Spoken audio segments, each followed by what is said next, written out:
Hey guys, it's Sunday night. It's time for a little bit of group chat. Me and Dee are here, and we are talking about everything that you need to know, maybe some things you don't want to know for the week ahead. Oh, yeah. Great conversation. We're talking about the stock market. You know, we all know what's going on. It's Sunday night when we're recording, so we're, fingers are crossed for a good week this week. But, we're talking about some things going on that it doesn't quite seem like it's going to go that way. And then really we kind of got into a little bit of an old school sidebar. Yeah. Ari, our producer here, kind of dabbled in some Tim type questions. He didn't go full alt left, but he pushed back a little, which is fine. And you're allowed to do that here. And so we got into a little conversation about, taxation, and really kind of based around Joe Biden's tweet about billionaires, and far from a debate or the heated conversations we used to have. But I think it's an interesting conversation that you listeners will like. And as always, we're curious where you guys land or stand, or maybe there's something that you're thinking of that we're not. So feel free to hit us up on social media and let us know what you think. Yeah, I think it's a good conversation. Okay. There you have it. You ready, Dee? Yep. Let's go. Cash. Ladies and gentlemen, group chat. Cash. It's $1 trillion. Hot. Hey, Dee, happy Sunday. Happy Sunday. What'd you do this weekend? Well, I just got done golfing. Oh, wow. That's why I couldn't make it over there in time, which I was... Twilight special? I was actually looking forward to being in there today. But yeah, a little Twilight special golf. Now that the sun's up later, you can do some Twilight specials. So I did that. And what I do yesterday... Oh, shocker. I golfed yesterday too. Wow. Back-to-back days. Are you getting anything better? Or No. I'm still terrible. No. So if you went to golf with our friend Mitch, what would he say? He'd say, this will be the last time we golf together. Would he say you're better than a year ago? He would. In all seriousness, he would. But golf is a very painful. I mean, I'm hoping it pays off for when I'm like 40 and like I'm really good and I can bet people and everyone's like, damn, drama, like fucking golfer now. It's so cool. Golfer guy. But right now, progress is very slow. Are you playing with people better than you? No. That could be the problem. It could be the problem, but I mean, you play up. You play up. You don't play down. You play up, but I take lessons. Every week. I know, but still, it's game time. That's true, but I will say there's something a little... What do you play with, Atlas? Play with Atlas, mostly. So Atlas sucks. Well, look, we both do. Who sucks more? I want to know who sucks more. I think I'm slightly better. I think he would say the same. Brian, listen, I'm sorry if you don't feel the same way. I have these other friends that I golf with too, but they're all bad as well. So you're just playing shitty golf with a bunch of shitty people. Yeah. Because you want to know what else sucks is like so when you first start playing, it's like everyone expects you to suck, so who cares? It's funny. It's like, oh, I'm picking up golf. And they're like, everyone loves golf so much. They're like, yay, you should pick up golf. It's sort of like if someone started a business, came to you and was like, oh, I'm having so much trouble figuring out whatever. You'd be like, well, I respect getting started. I'm happy you're getting started. But after a year, that's not really the case anymore. So when you play with someone way better than you, you're the one like digging through the bushes while they're just cruising along. Who's good is Mikey Taylor and his crew friends. Like there's a pro skateboarder named Sean Malto who's like incredibly good, better than all of us. But John Buscemi's even good. I played with him like 6 months ago. He's good. Yeah. That's insane. He's agile. He just figured out how to whip, and he's got it. So yeah, I mean, look, I think that I'm really doing the investment now so that when I am in my late 30s and really early 40s, you'll hear stories about how good I am, or I'll quit this fall. One of the two. Oh my But God. it is fun. You know what it is for me is like I don't run like you do. I do go to the gym, but that's still inside. It's nice to be outside for 4 hours, and like even though it's not, I wouldn't call it nature, but like there's a lot of green. Like No, it's definitely nature. Like I agree. I think people underestimate just being outside. Life. Being outside for 4 hours in around trees and greenery, and hitting some golf balls into the bushes is actually, it's great. It's a really great little hobby. I want to tell you a quick funny story. Please. We're just sitting here talking in the studio, and Friday night was a Lo Siento party at Bootsy Bellows. Yep. And Shay here, young Shay, was at the bar. I saw him. I was only there for 45 minutes. I had a big day of kid stuff. Yep. Shay was telling me, I was like, it was the party. He was telling me he met a girl at the bar, and she insisted, what's your Instagram handle? She insisted, want to see your Instagram. Wow. And he said, because I didn't have a blue check or a lot of followers, she basically ghosted him. She was like, you know what? Is that true?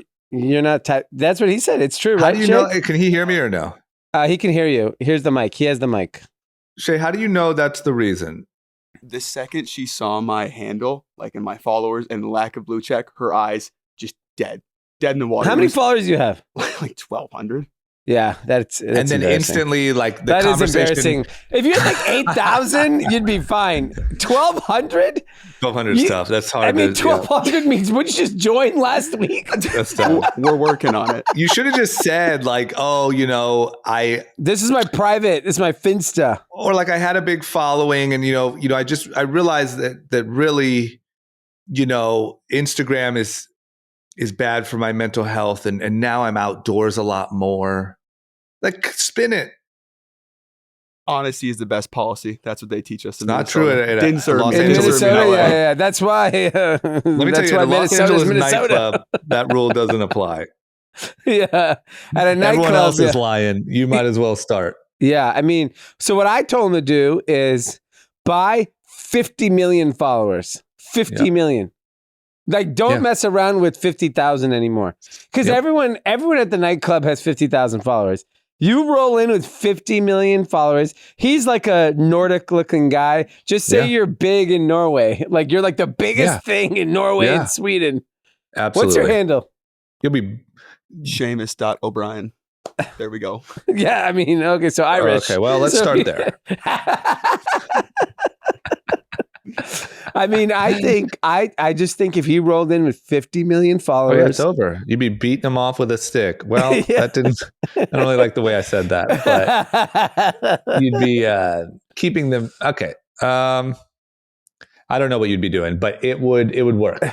That's what I'm trying to get. What I said was if you like, now that I think about it, you're rolling in with 1,200 followers. You got to be like, I don't have Instagram. Yeah. I think that would be a more power move. Is like, I don't need the judgment of society. Please give me your phone number if you want to connect. Yeah. Why did she ask to see your Instagram anyway? I mean, that's like seeing your what pants. People do. She didn't like the size of it.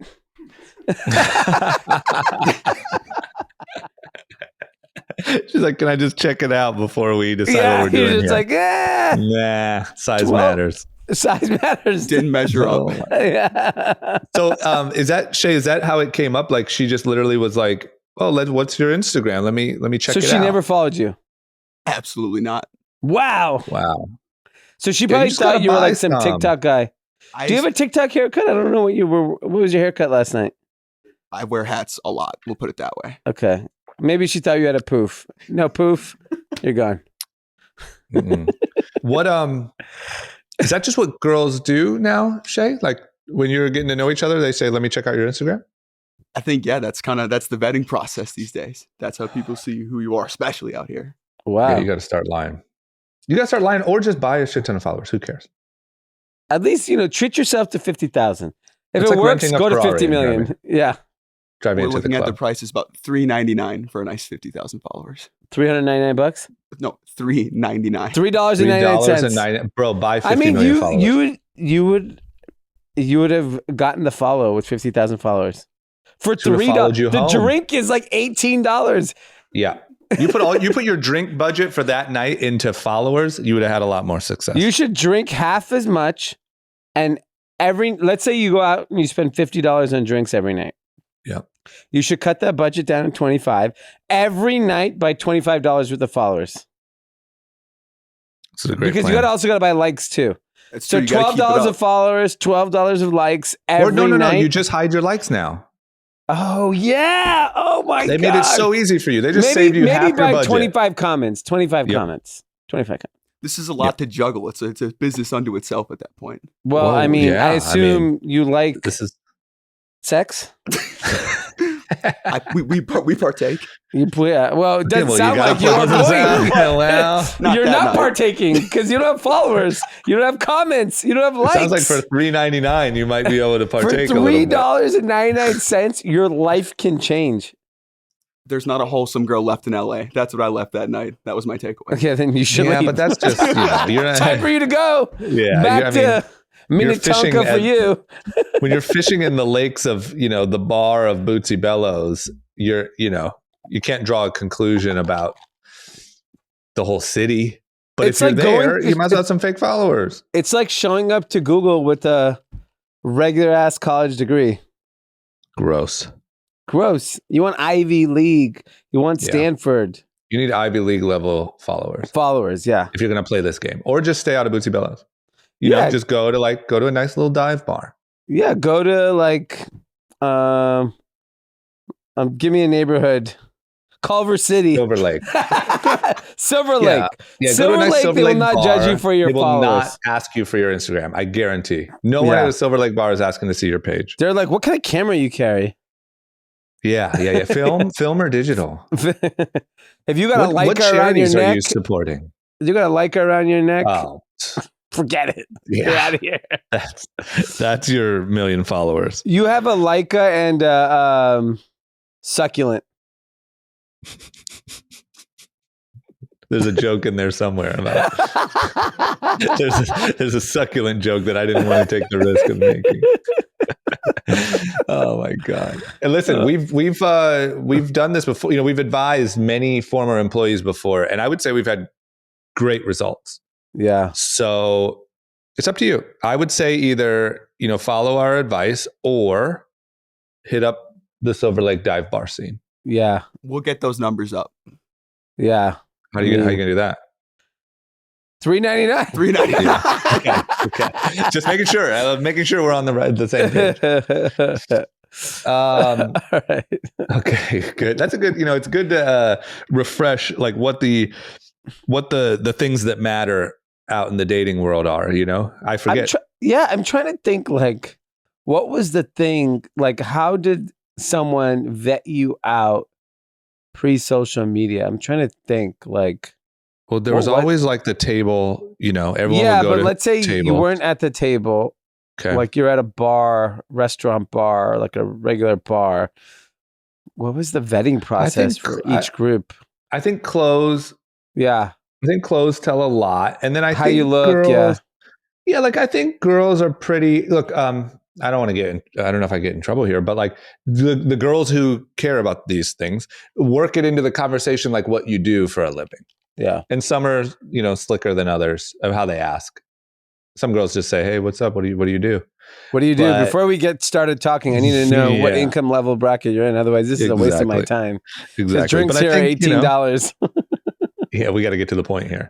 Or, I think you just kind of casually work it into the conversation. Yeah. But I think that's how. But I guess now you just go straight to the followers. Yeah. I like that. Okay. They should say, pull up your Robinhood. What's going That's on? a good in one. there? How are times? I know times are tough. How hard did you get hit in the last couple of weeks? Show me your last 90-day percentage drop. You mainly crypto, or where are you looking? What's your portfolio concentration?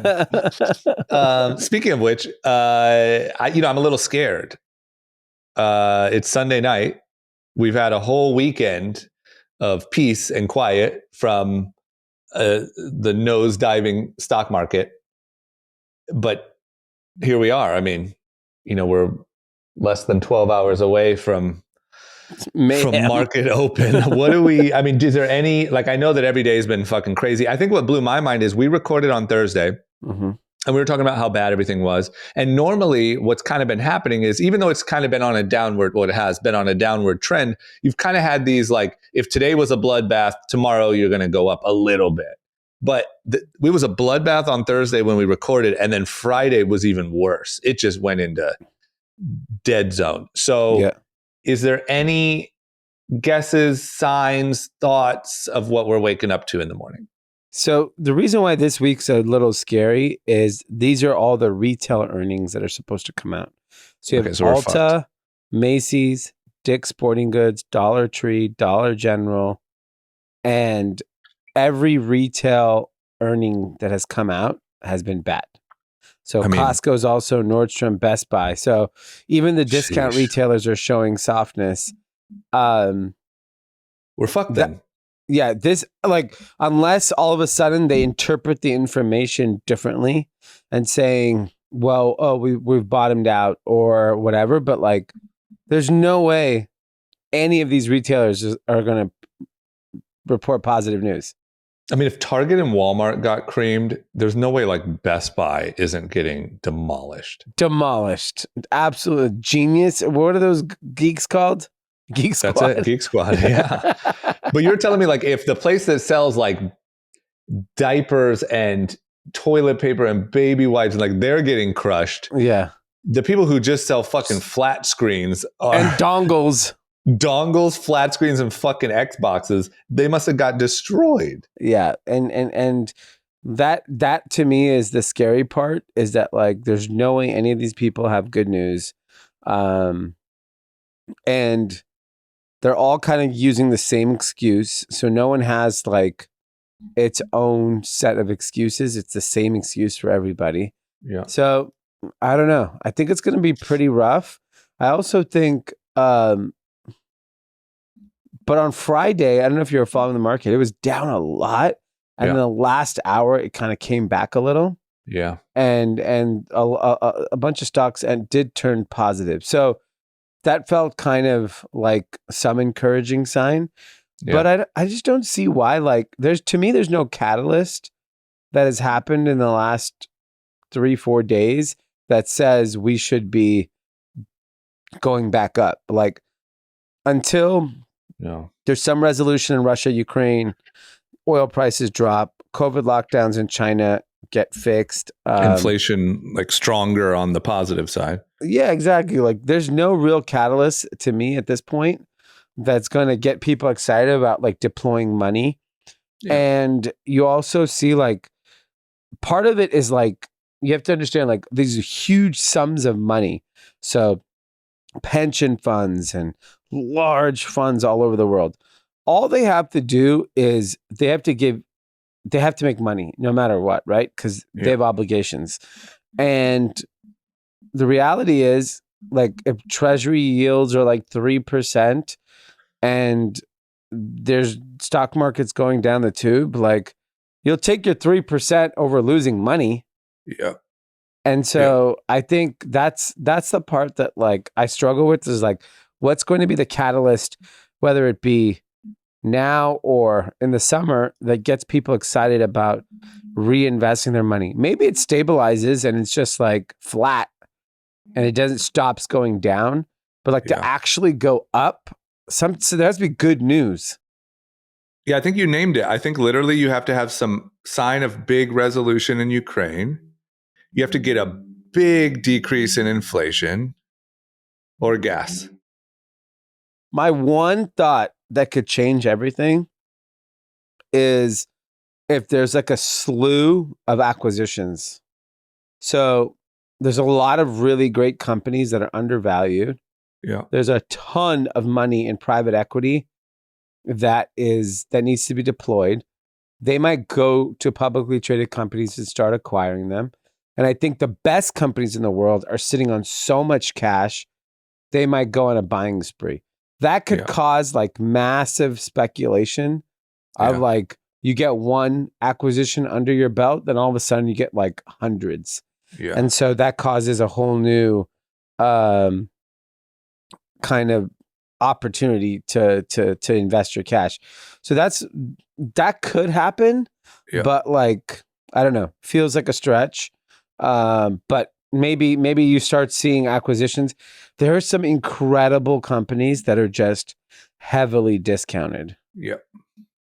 There's got to be like that has to start happening. Like I just feel like if you have a lot of cash and a clear vision, this is the opportunity. I mean, this is the best opportunity you've had in 10 years, 12 years, yeah. So like some of that stuff, I mean, whether it affects the markets or not, that stuff has to be happening. There has to be people that are just licking their chops.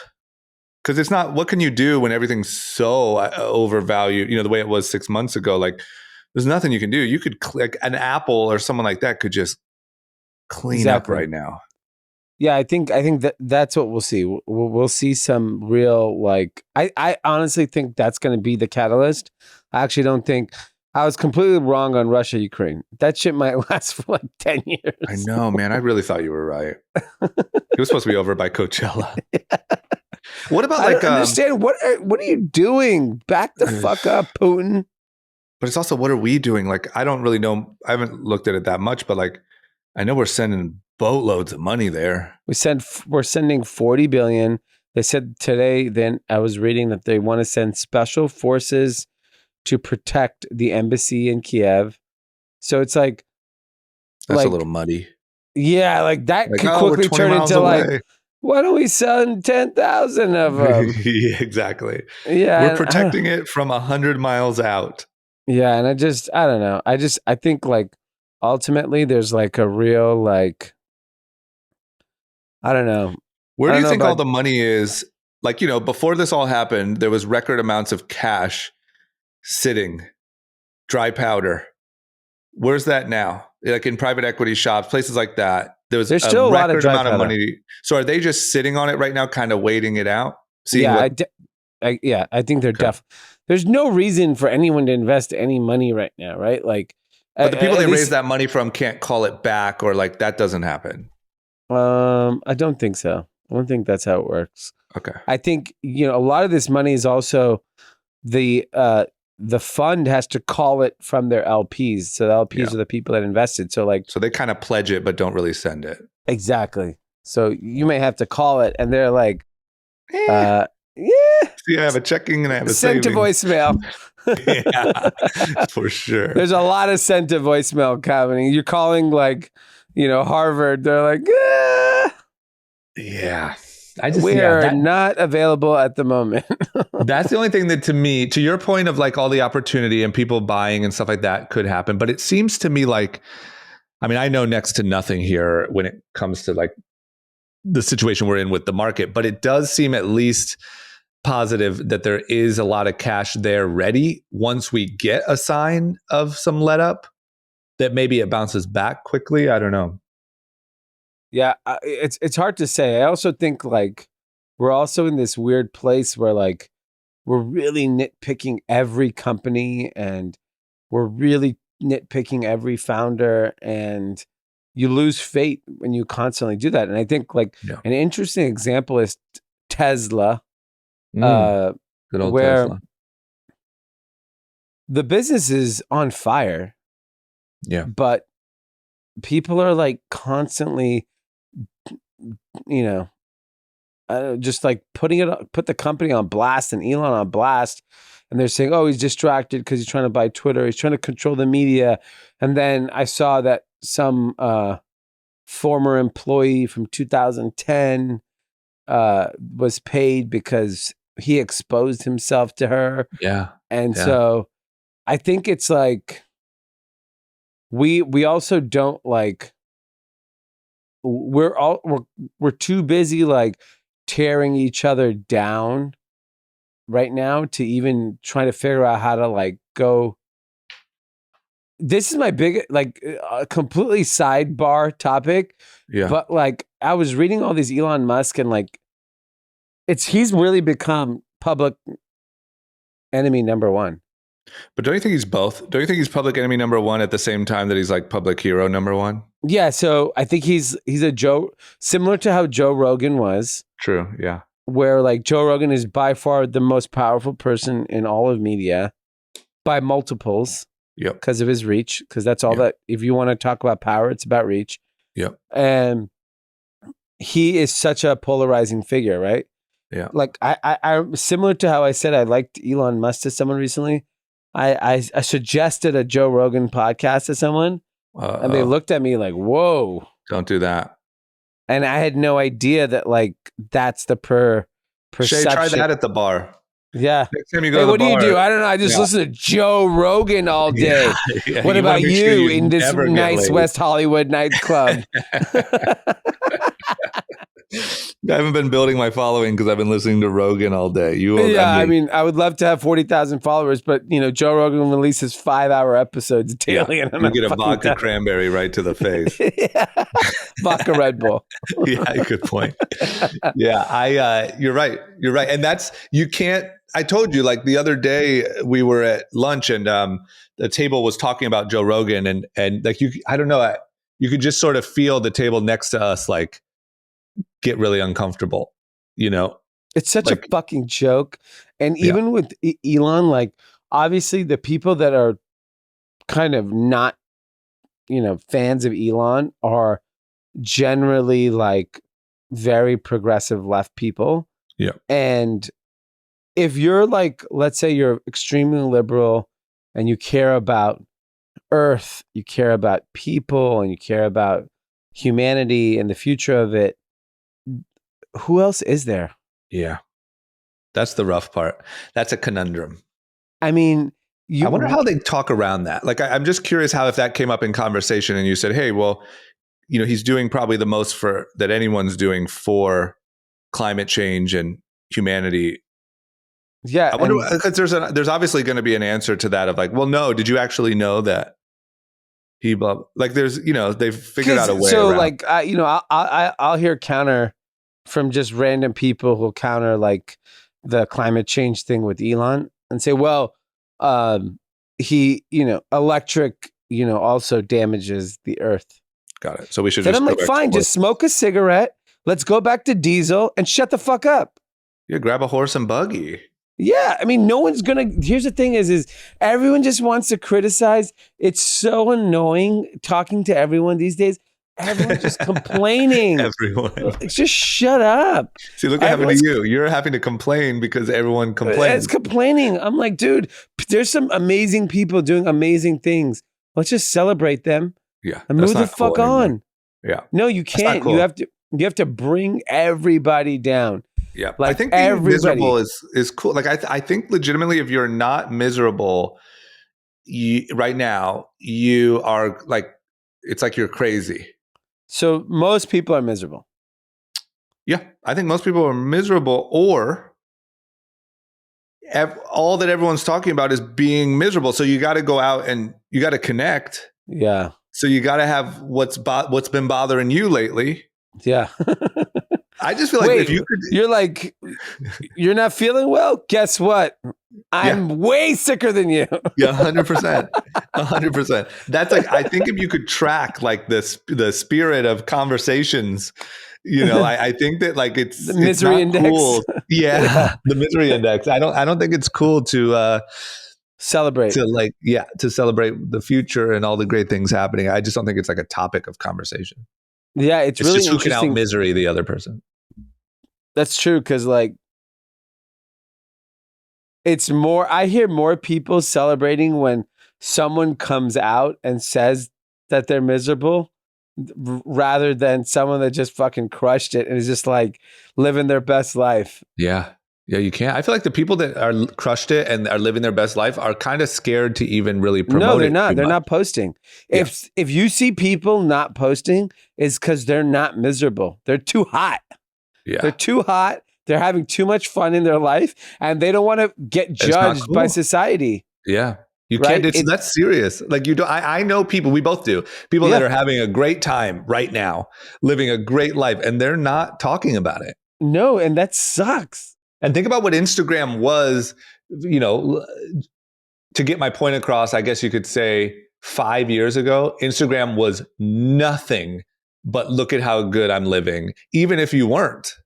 Yeah. It's just who could fake it the best. I like that Instagram a lot better. Yeah. Because like, honestly, unfortunately, misery loves company. And you got a lot of it. And dude, A lot of company. Yeah, because the problem is like you see your friend that's miserable, and then you're like, yeah, maybe I'm miserable too. Yeah, I'm telling you, you have to be, or else you have no conversation to have. Yeah. You can't, it's just like, if you say like, oh, well, things have actually been going pretty good for me. Who's this asshole? Yeah. Fuck you then. Fuck you. Get out of here. You got to go home and be alone. Man, when I hear people doing well, it makes me feel good. I was like, oh, it gives me hope. Yeah. That's it's the whole like, thing. oh shit. Like, oh man, you're crushing it. That's awesome. Yeah. But like, it's pretty nice. All right, we're going to take a quick break and talk to my good friend, Robert, aka at Ballin. Ballin. So, interesting time you decided to show up because, with the world kind of falling apart, this is actually kind of a very important conversation. We're talking about your credit score. Mine personally or just anybody's? Oh, okay. I don't think people realize how critical your credit score is for adulthood. No, not at all. Nobody realizes because like when I was 18, I signed up for like 17 credit cards for free clothes. I was going to say for the towel. Yeah. I mean, it was all USC stuff. I had all these USC credit cards. I just wanted the free hoodie or the free t-shirt. Then like 5 years later, I used within those 5 years, I used a few, never paid them. Credits trashed when I went to get an apartment. And, it took forever for me to finally fix that. And, between pandemic and all these, people losing their jobs, people starting new jobs, and just, life goes on. Sometimes you forget to check your credit score. Well, not only forget to check it. I mean, like you just said, is things happen. Your credit changes so much between 18 and say 25 years old. You fucked it off for so long. When you were actually an adult at 25, when you really needed it, you're like, oh shit. So yeah, the pandemic, people were out of work, they couldn't keep up with it. So yeah. You're stopping by because you're working with a company that helps people fix their credit. Yeah, for sure. And, that's even interesting to think that that's even doable. And like, so how does that work? Yeah. What's funny is I think, you and I have talked offline about this is a couple of years ago, I went to go buy a new car and I ran my credit, or they ran my credit and I had something on there. And I was like, oh shit, what is this? And to me back in the day, I used to think, oh, those are scams. Like the credit, hey, we'll fix your credit and shit like that. And this company, they got it off. And that was about 2.5 years ago. And it's still not on there. So I believe in the product. And I don't know if the listeners know, but I manage NFL athletes. And the same thing you were talking about, I was actually talking to him earlier, is I had an athlete that did the same thing. He's getting the credit cards for towels and shit like that. But now he's a pro and his credit score was all fucked up. Got him into the system. He went from, I think it was a 525. He's at a 787 right now. Yeah. That's a hot score. Yeah, that's hot. So he had collections on there, just very old debt. And he like literally told me, he's like, just because I can afford something doesn't mean I want to pay higher on my car or pay higher on my house or pay, stuff like that. So. Yeah, I remember when I got a car when I was younger, I think it was like $50, $60 more a month because of my credit score. And the car wasn't that expensive to begin with. So it was like 15% higher. Yeah, of course. And that adds up. Yeah, of course. And so how does it work? Where do you go? So you go to credit101.com. And actually, if you go to credit101.com/group chat, you'll get pushed to the front of the line. But the good thing about it is you can actually get a free consultation and they'll tell you exactly what they can do for you. So if you're kind of scared, whatnot, skeptical, kind of skeptical or whatever, just take the free consultation. And then they'll tell you exactly what you can do. If you know your credit's fucked up and you've been like, oh man, I'm going to work on it. Yeah, you're going to work on, losing weight too. It's not happening, right? It's just like, how long are you going to work on that, right? Do the same thing. Go to credit101.com/group chat and then just you purchase it. It's $1,000, regularly $2,500, but for the listeners, $1,000. You get pushed to the front of the line and let them just go to work for you. Yeah, I think people don't realize like $1,000 sounds like a lot of money, but like if you have a 700 plus credit score, everything in life is cheaper. Mm-hmm. Your credit card interest rates, your likelihood of getting approved for a home loan, motor loan, whatever it is, it's like it just becomes a lot easier. Well, even renting a place, like you said earlier, I mean, regardless of your age, a lot of people just still rent homes, rent apartments and stuff like that. I mean, having to get a cosigner when you're 35 years old. Hey, mom, can you cosign for me? Like, what the fuck did I do wrong? Yeah. That I got a cosign for you. Yeah, you know exactly. what I'm saying? Like, so, $1,000 is really nothing. Yeah, it's worth it. If you believe you have a credit score that's affecting your financial situation, you should invest this money. Yeah, for sure. I mean, the key thing too is that, in doing this, like sending my NFL athletes and stuff to these guys, is my key thing is I would ask them is, if your credit score starts with a 4 or 5 or 6, don't go for the fucking free consultation. You need to sign up. Yeah, exactly. Right? Exactly. So, that's amazing. And so if people have questions, they head over to the website. They can even hit you up. If you you could shoot me a DM at Ballin, Ballin. I can answer some of the questions, or I can forward them to the owner of the company. But they know that the group chat listeners are supposed to go to the front of the line. Yeah, check it out. What was the website URL again? It's credit101.com/group chat. Awesome, man. Well, thanks for stopping by. And time for some Lo Siento. Yeah, time for some Lo Siento. Once your credit was fixed, hit me up. We'll have a drink. Yeah. I can't be hanging out with you 500s. All right, let's get back into the episode.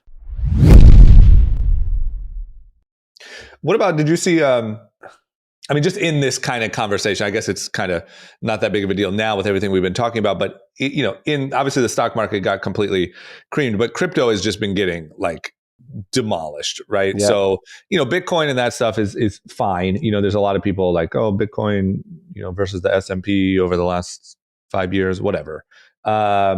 Speaking of miserable. Yeah.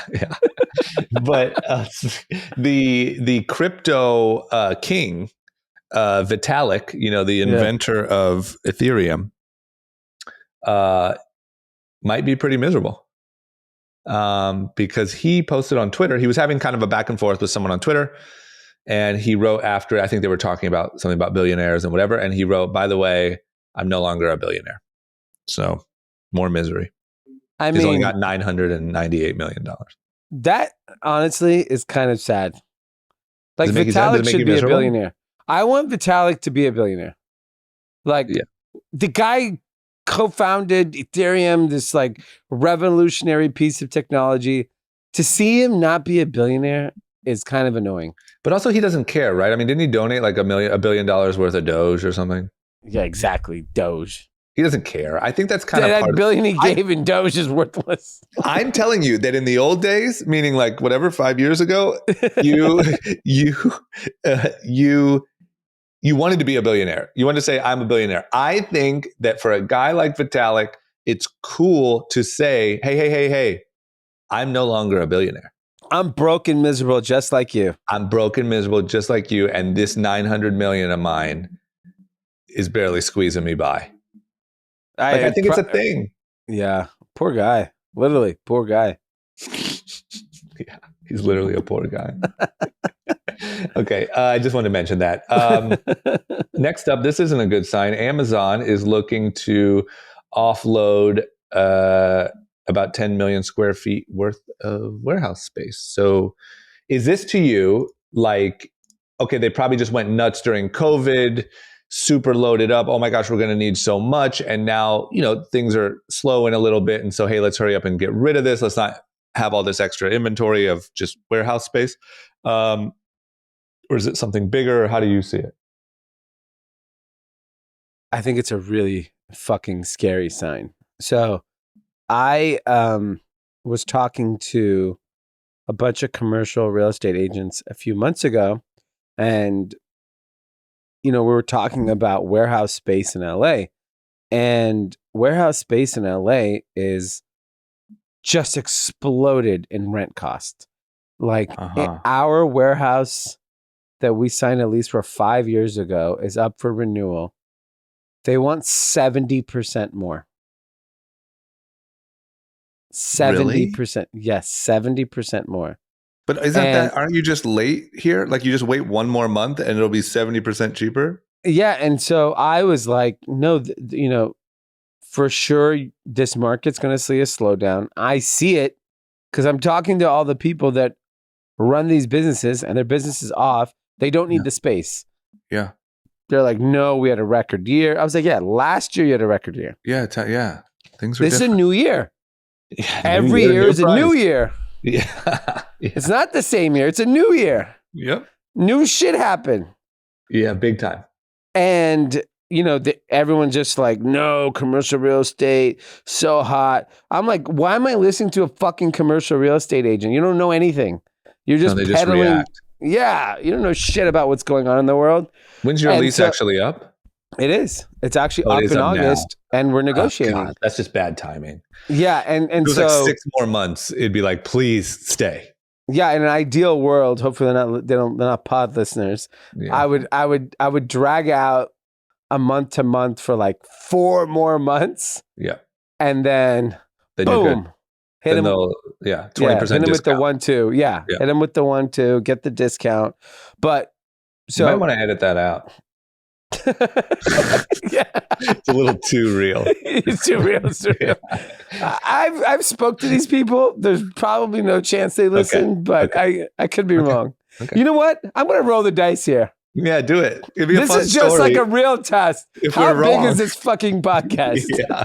If we're wrong, it'll be expensive, but it'll be a great if story. you see us moving out of Vernon, California, you know this shit backfired.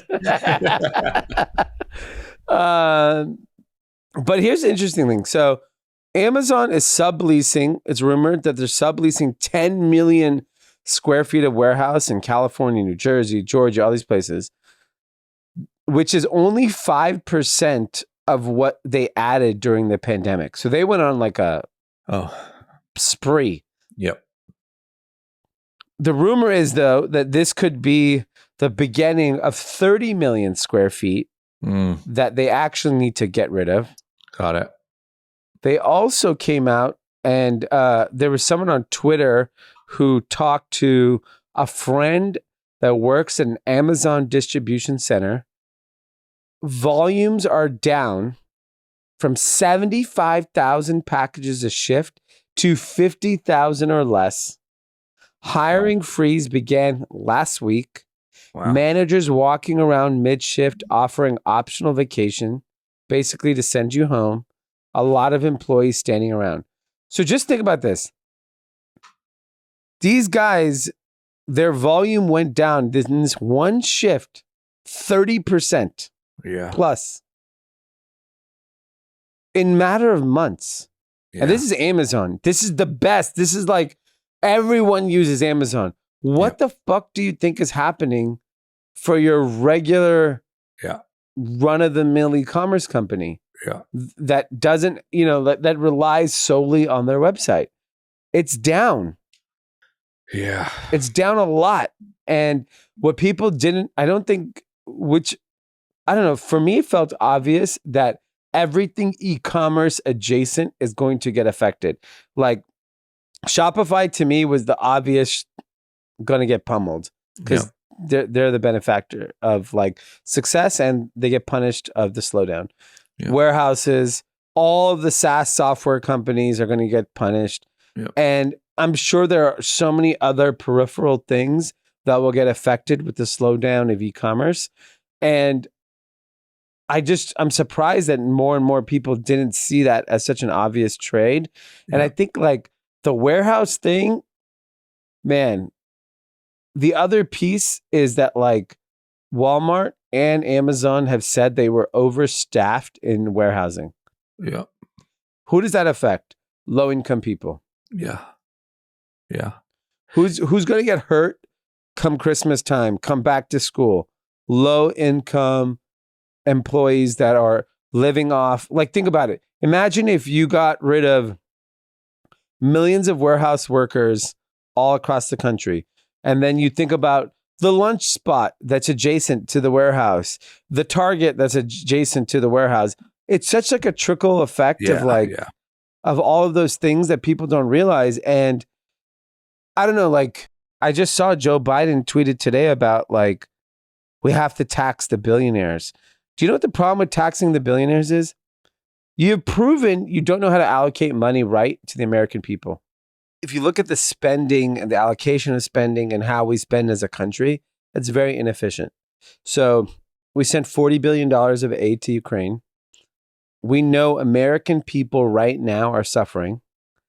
Gas prices, there's going to be mass layoffs in most industries. So I don't know if taxing billionaires is the right thing, because you've proven that if you get the money, you don't do shit with it that helps the people. But the problem is this whole thing, so much of this thing was created because of bad management of money by the government. Yeah.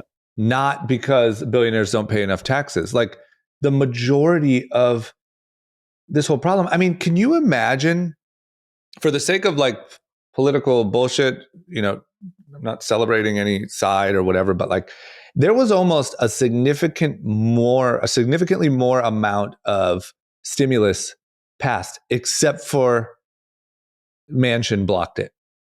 Yeah. It was like, literally it came down to one guy. Yeah. And that guy was like villainized. Crucified. Yeah. And I don't know what type of guy he is, but it was like, this guy, how could you? The country needs this. Like, imagine if that would have happened. This would have been the same thing, but even worse. And I don't know, man. I don't know if like they see it. So someone on Twitter, because I posted Joe Biden's tweet and someone was like, hey, I know you guys talk on the pod. What should they do? I'll give you an example here. Mm-hmm. $80 billion of the PPP has been considered theft, like literally stealing. Yep. 90 billion, anywhere between 90 to 400 billion believes to be stolen from the $900 billion COVID unemployment relief program. That's a big and at least spread. half taken by international fraudsters. And then another 80 billion potentially pilfered from a separate COVID disaster relief program. Okay. And I just want to know, on top of that, how much went to things that have nothing to do with COVID. Yeah, and even on the COVID stuff, you're seeing the testing, the way they allocate the money, the way that we allocated all of the equipment needed for the frontline workers. We got robbed. We got completely robbed. And that money didn't actually go to the people that needed it. So I do not believe in taxing the billionaires. I do not believe in taxing the rich until the government shows they are better at allocating money than private enterprise. And they haven't proven that. They've actually proven they're fucking terrible. I have a question for you. Yeah. So are you for then us taxing the poor while the government can't manage their money, but the billionaires shouldn't be taxed at the same effective rate as the poor? You get what I'm asking? Yeah, 100%. And here's the reality. The government is so fucking stupid, they can't close the loopholes. They literally cannot close. The Democrats have the presidency, the House, and the Senate. They can't pass one tax policy of any effectiveness because they're too fucking stupid to know what loopholes to actually close. They don't even know, like, carried interest. They don't know the loopholes that actual billionaires are using. That is half the problem. Because when you put a person that's never had money and power, they don't get it. They don't even know the loophole. Like, AOC is not financially sophisticated enough to make a judgment call on billionaires. She's just not. They're playing a different game. She's playing checkers. They're playing chess. And it's not a fault of hers, but she needs to surround herself with fucking elite educated people that came from finance that could say, hey, Harvard dude, you know all the loopholes. What are they? Let's try to close them. No, instead, you know what gets clicks on Twitter? We must tax Elon Musk, the one person on humanity that's fucking helping us push things forward. It's so frustrating watching it. And you know what sucks? Because I am a Democrat. I've always voted Democrat, blindly voted for the Democratic Party. They're going to fucking lose every major election in November because of the state of the economy, which sucks. Like all the social things I believe in, they're all going to go down the tube because of the way they've run the country. Like that sucks. Right. It's terrible. And like, to it's Dee's a big point, problem. like, to Dee's point, Ari, and just to clarify, like I would, if somebody came and said, here's a way that, poor people can be taxed less and billionaires or really rich people can be taxed a little more. And it makes sense. And like if the plan made sense and it was valid and whatever, I would totally be up for that. And I've actually heard a lot of billionaires say they would too. But the problem is none of the, like Dee is saying, none of the plans or the strategies are even slightly realistic. And so to be honest with you, I don't think that they actually want more money out of billionaires. I just think that they want to villainize them and make them they're going to blame somebody. The villain. Like I think the real person to blame for the situation we're in right now is not billionaires. It's just not. Like there's other times when you could say, oh yeah, but billionaires kind of makes sense. Right now, it has nothing to do with the situation that we're in. And I feel like they're just saying, the billionaires again, just to get the heat off of them. And just to say, why don't we all look this way and get mad at them? And it's just, it blows my mind that what really blows my mind is that the Republicans, who are actually really good at like communicating, haven't rallied a stronger demand to start to look into how the government spends money. Like no one asks that. No, of all the people don't. that say like tax the rich and billionaires, no one if you took a look, even Ari, if you took a look at how the government spends tax dollars and it was explained and broken down, it would blow your fucking mind. You'd be so disappointed. I mean, in most our of it country. is just Social Security. No, it's everything. It's just look at the COVID relief. That was supposed to help the most, the lowest income, the people that were struggling, the people that were the most affected by all the shutdowns. That was the goal of that money. Let's put the money in their hands so they can live and fight through this fucking terrible disease. If you look at like the amount of money that goes I just called out $400 billion that just got fucking disappeared into thin air. If you went through, I don't know the details exactly, but if you went through and looked at like the budget for like solving homelessness in LA and it's the not amount much. of money that goes into it, nothing happens. There's a lot of money that goes into that and people get paid a lot of money to solve that. And there's nothing that happens. Like if you looked at, hey, this is where I give my money technically, because this is where taxes go. And you started asking questions about what's getting better here. How are you spending this? What's going on here? I haven't noticed any change there.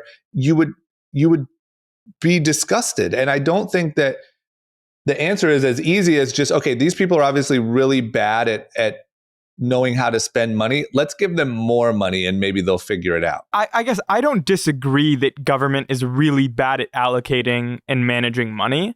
My point is just that part of your argument is we don't need to come after billionaires' money yet because government isn't doing a good job. Yeah, exactly. But we're still coming after everybody else's money. So if we're coming after everybody else's money, let's go after the billionaires' money as well. Do you understand why they're billionaires?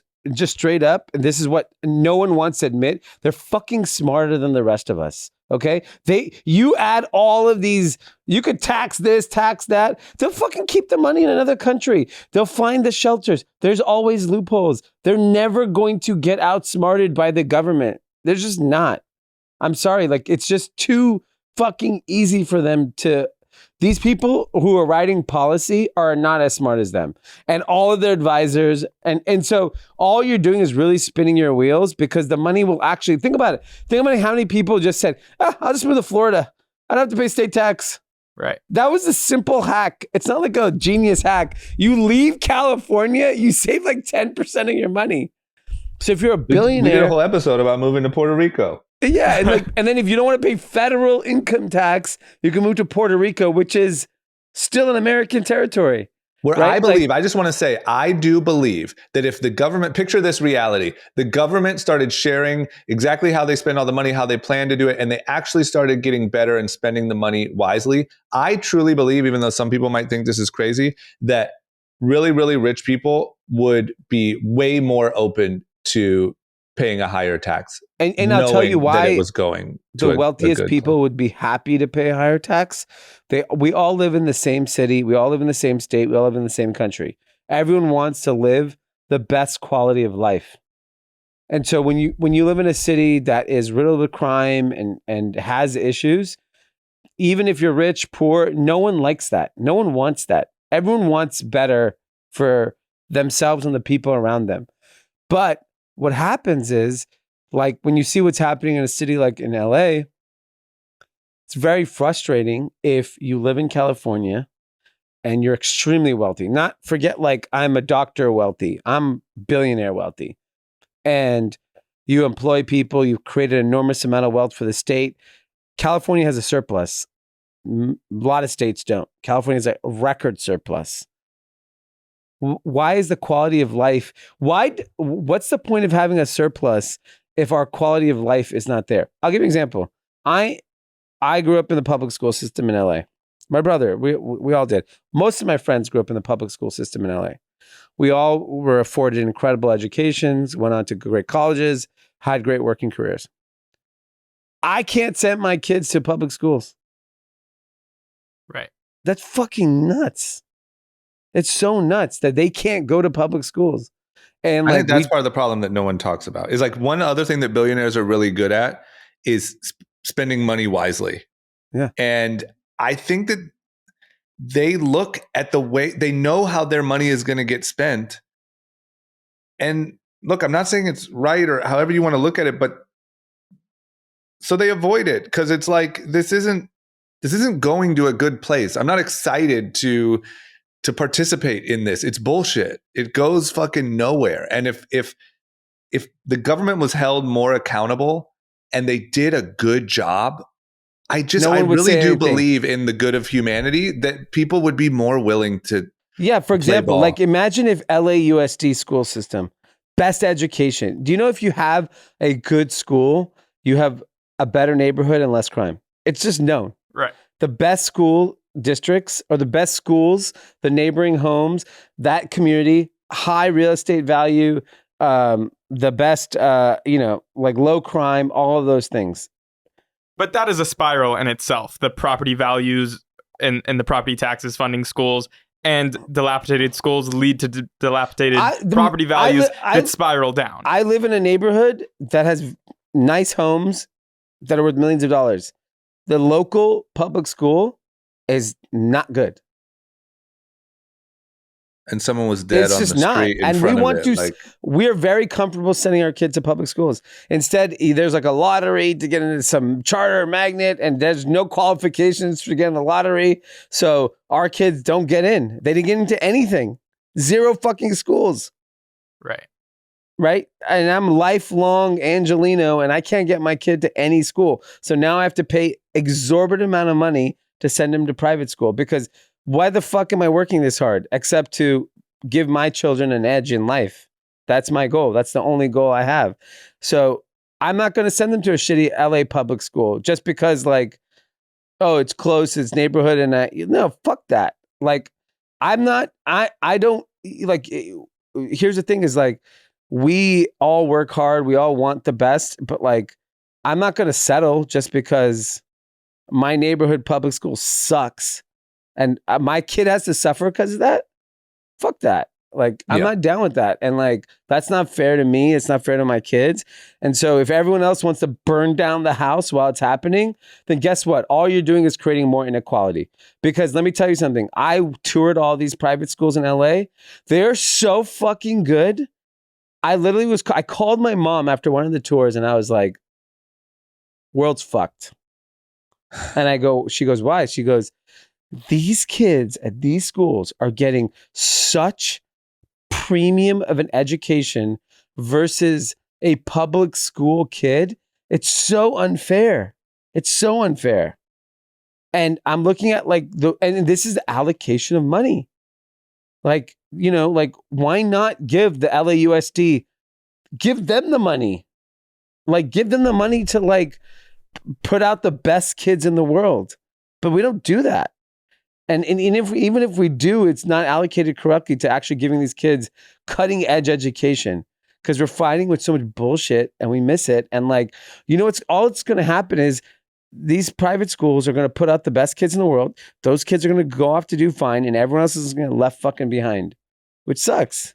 Sure, there'll be the outliers that will create, you know, that'll do amazing, but that's not reality for most. And that to me bummed me out so much from just doing school tours. Yeah. Because I was like, damn, this sucks. Like, it's the craziest thing to me is that after all we just said, no one, I mean, people say it, of course, but it doesn't have any traction. No one asks, oh yeah, how are they spending the money? Yeah. Like no one cares. Your average person can latch on to, oh yeah, fuck billionaires. Or, oh yeah, blah, blah, blah. But no, like the talking point or the topic with the general public of how is the government spending money isn't really, like they do a good job at keeping you off that trail. Yeah. You know of what course, I mean?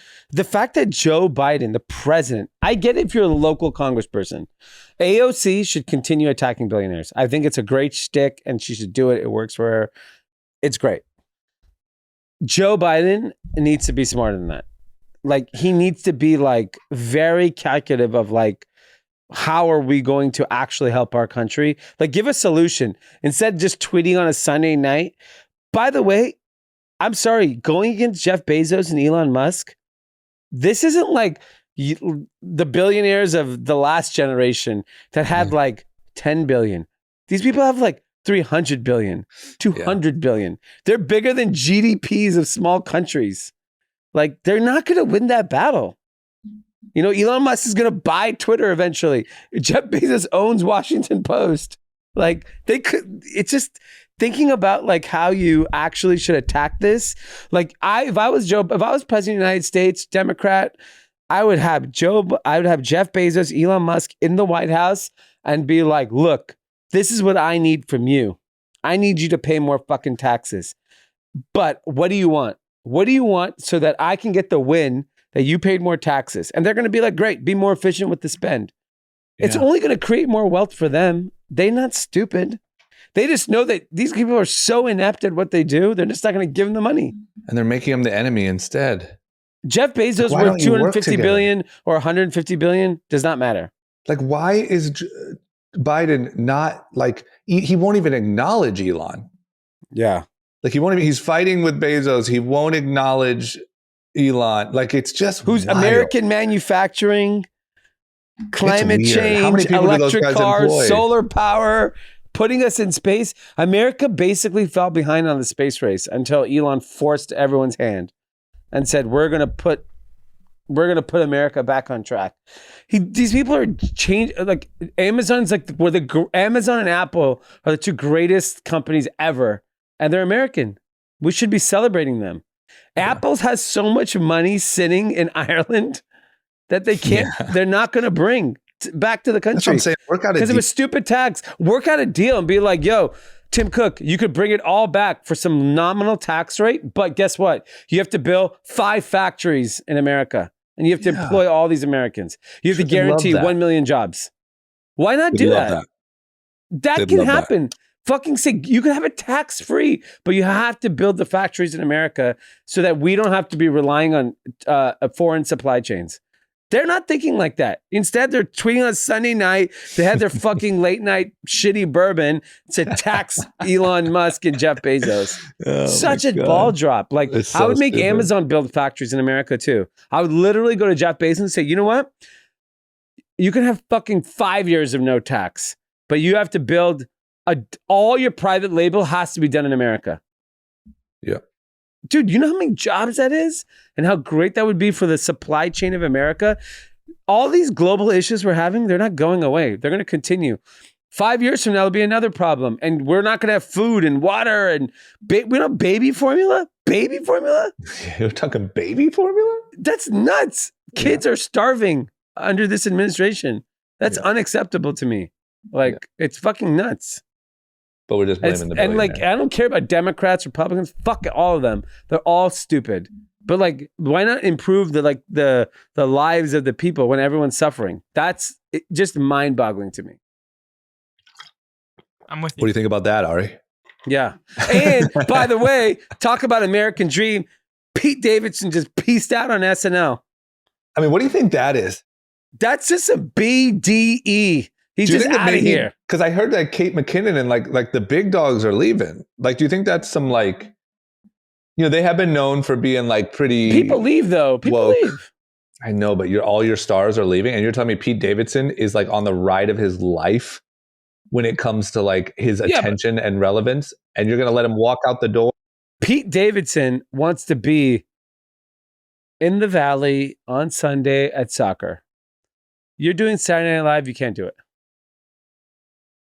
That is true. But do you think he's also too big of a star now?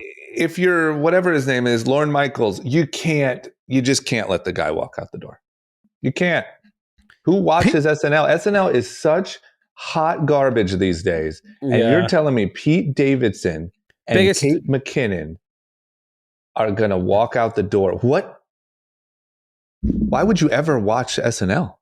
Pete Davidson, to me, I don't know. So, like, to me, the biggest SNL star ever is Eddie Murphy. Had Eddie Murphy already done like Beverly Hills Cop when he was still at SNL, or that was like post SNL? I don't remember. It's a good I have question. no idea. I don't know. Yep. But like, I mean, obviously, there's been a lot of stars that have come from SNL, and to me, like Eddie Murphy by far is the biggest star. I would say in recent times, meaning like since like, I don't know, 15, 20 years, Pete Davidson's the biggest star SNL's ever had. As of, right now. Yeah. I don't remember who was on SNL in the 90s when I would watch it. Like, I mean, look, I'm sure people are going to call us out and be like, dude, fucking Norm blah, blah. Macdonald fucking crushed. I'm sure. And SNL was different also a long time ago. And it used to be a place where careers were made and all that. But anytime in the near future, I'm not even a Pete Davidson like fan of his comedy. It's one reason that maybe people will tune in. SNL is unwatchable. Yeah, it's so bad. Everything about it is bad. How does this guy walk out the door? I get it. For him, it's stupid. He should be long gone. But for him, he should leave. He's A-list now. He's off. Like, him and his boo are good. Like, yeah, he's PJing around. You don't got time he's PJing. I saw Courtney and Travis are in Italy getting married. I'm sure he was at the wedding. On. Yeah. And you want him to be in New York recording? Yeah, right. If I was Saturday Night Live, I'd be like, why do we have to do this on Saturday night? Why can't we do this on Thursday? Yeah, you'd be like, hey, me and Kim have an idea. We record it any night. It doesn't matter. We decide. You air it when you want to air it Saturdays? Great. That's the other interesting thing. It's kind of such an unfortunately irrelevant show. It doesn't need to be recorded on Saturday night. Do it on a Wednesday. Maybe you'll get better talent. It literally doesn't even need to be recorded. Because really big stars don't want to give up their Saturday night. Like Post Malone, poor guy, he had to fucking waste Saturday night to perform on a show that maybe 1 million people watched. He could post on Instagram and reach like 20 million people, but they made his ass go all the way to New York and stay up all hours of the night to watch. I wonder how many people watch it. It has to be. Do you think 1 million people even watch it? You think it's less than 1 million people watch it? Can you look it up? Is it possible? I'm looking it up right now. I mean, it is. Unless maybe I'm just so blind to like the middle America houses that just turn it on because it's on. Okay, 4.4 million. I don't believe it. I think like people watch late night or whatever and just leave their TVs on. Yeah. It's unwatchable. But I also know that like it's gotten really, kind of woke and kind of leaned into that stuff. And I don't know. I mean, look, at the end of the day, happy for Pete. Yeah, I think unfortunately like, all content is polarizing. It's either left or right, and you don't watch it. Yeah. Okay. That's it for today. Do we have a shout out? Yeah, I think we have one shout out. Perfectly timed with your last pod. We just launched a skincare line called Authenticary. Authenticary? Authenticary. Well, sorry, I just fucked up your ad shout out here, but it's all about walking into every moment as your true, authentic self and destigmatizing skincare. Applying SPF daily reduces chances of melanoma by 50%. Also, for the Cathys, I'll gladly do a promo code if you'll have it. Code GC for 30% off. This is literally just an ad. This isn't a shout out. Yeah. They don't even say what their name is. Or their website, Authenticary. I just read a free fucking ad. Okay, so I don't know. I guess head on over to Authenticary. I think it's authenticary.com. Okay, AUTHENTICARY. Damn, they scammed us. Fuck. Okay. Well, shout out to you guys. There's the freebie. GC 30% off. Enjoy. There you go. They have the whole thing figured out. They have better ad reads than most of our sponsors. Okay, there you have it. That is it. Everyone just hang on tight. If you're listening to this on Monday morning, hopefully it's good news. If you're with us on Sunday night, buckle up. And we have a big Tuesday episode. We got Ian Rogers coming by. Yeah. Fresh off of VCon. VEE? VEE. Oh, Gary wow, we get V. a rundown of VCon. Yes. He's in LA. He's gonna stop by and give us the whole VCon recap, and we're gonna talk some new ledger updates. It should be a good one. Okay, great. Okay. Well, we'll see you there. And everyone, bye-bye.